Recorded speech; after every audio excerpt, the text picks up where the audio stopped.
Alright, so I finally got a chance to go watch Cosmic Princess Kaguya on Netflix. I really want to talk about this film. I've been wanting to talk about this film for like a few days now, so yeah.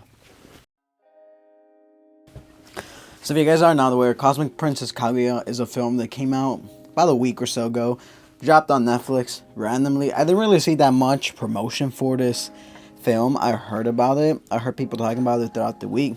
Then I decided I'm gonna check this out because I've been seeing a lot of hype about it. Also, fun fact: I didn't know this was a Yuri um story, which made it 10 times better because lately I've been getting into Yuri. So also I have another Yuri video coming out tomorrow or the day after because it's gonna be Yuri for weekend. But yeah, let's just talk Cosmic Princess Kaguya because I think this is a phenomenal story. If you guys are familiar with Japanese folktale, you guys know of the story of Kaguya and the bamboo cutter.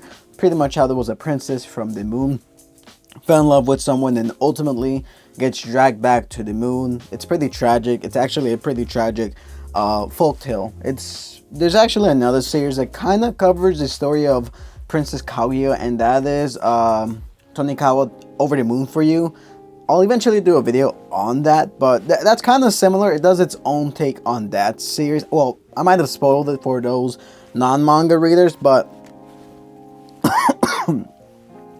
yeah, it does something similar. Now, the story of Cosmic Princess Kaguya to me is pretty interesting because we follow the character Iroha, how she's pretty much like your everyday girl in Japan. She goes to school, she has a job, and she's pretty much just struggling. She is just trying to make a better life for herself. That is until one day you have this random ass spaceship that drops, and like you have this little baby in there, and Iroha is like, what the hell? What am I supposed to do with this? I'm just gonna leave you here. But then she realizes, no, maybe it's not a good idea to leave like a little kid here. And slowly that kid ends up growing up and like growing up, eventually reaches her age in like the span of 2 days. Loki kind of weird.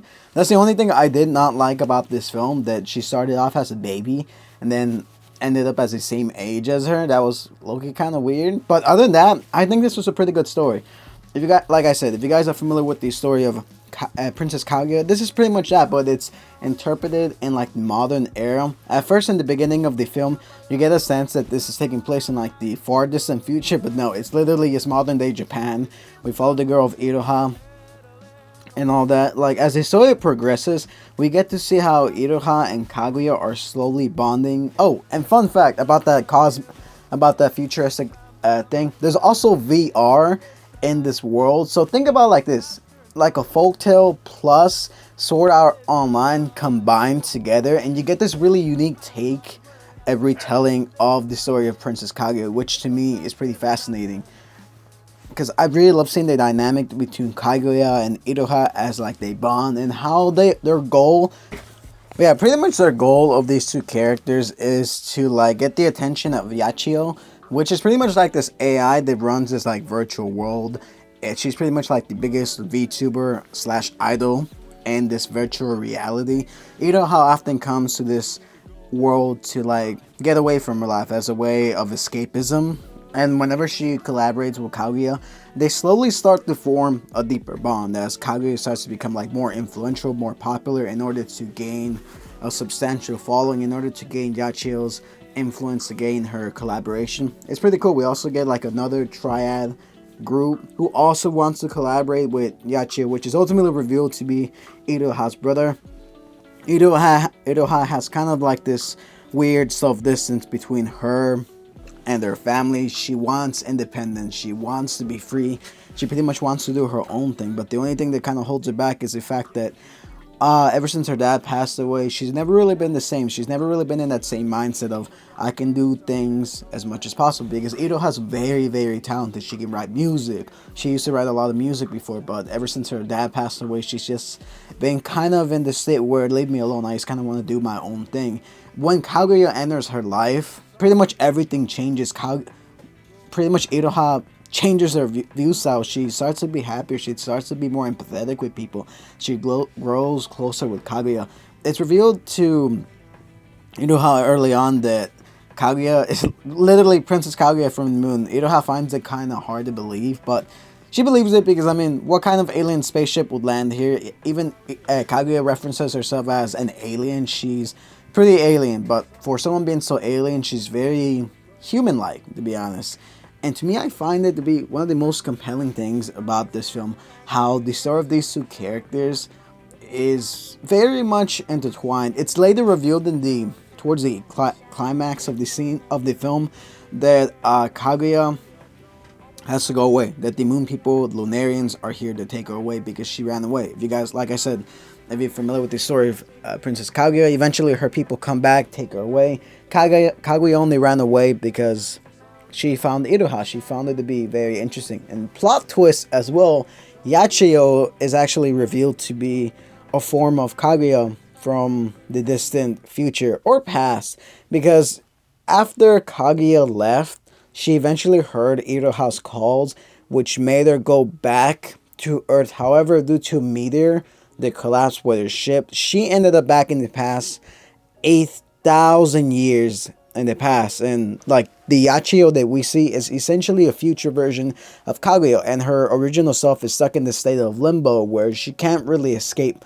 The way that this world operates, the way that the Lunarians operate, is on an entirely different wavelength to human society, which is why she created a virtual world in order to reach Kaguya. Now, it may sound a little bit confusing unless you watch the film, but if you know, you know. Pretty much, Yachio is Kaguya from the past, but kind of the future, and she only did all this just to reach her. Long time goes by, and it's revealed towards the end of the film that Iroha, like, she gets older, she's able to pretty much create a robot. She creates an exact older body of what Iroha would look like in order for them to reunite. And I think this is a pretty bittersweet ending. At first, it kind of starts off like a doomed Yuri story where she ultimately goes away, Iroha ends up moving on, but no, she doesn't. Unlike other Yuri stories, she's like, nope, I'm not gonna give up, I'm just gonna reconstruct her robotically. I have Yachio here, who's always gonna be here, so I'm just gonna reconstruct it so like all three of us can hang, past, present, and future. And to me, that's what makes this film really compelling, the fact that there is a happy ending, there is something light at the end of the tunnel. Overall, I thought this was a pretty phenomenal film. It's kind of a shame that Netflix didn't really promote it as much, that Netflix didn't really drop this in theaters. While it's a pretty long, substantial film, I do think it would have benefited from being slightly shorter. The runtime was just a little bit too long for my taste, but I think it was pretty great. The music, the animation, the fight scenes were so good. Truthfully, I think this might be one of my favorite films of the year so far. I know this might be a turnoff for some people because of the Yuri element. I never really understood that, because some people aren't really interested in like Yuri or Yaoi, but Yuri's far superior to Yaoi. Changed my mind, and yeah, I think this is a pretty fantastic film aside from that. But yeah, let me know what you guys think about Cosmic Princess Kaguya, because I really enjoyed the hell out of it. I might end up rewatching it a third time. I've watched it twice already, like these past few days since I seen it. So yeah, let me know you guys' thoughts down below. So I'll catch you on my next one. Stick around for my next Yuri video. It's gonna be about Love Bullet. Very excited for that. Just started reading the manga. I might cosplay one of the characters for Katsucon, but yeah, I'm gonna head out. Peace.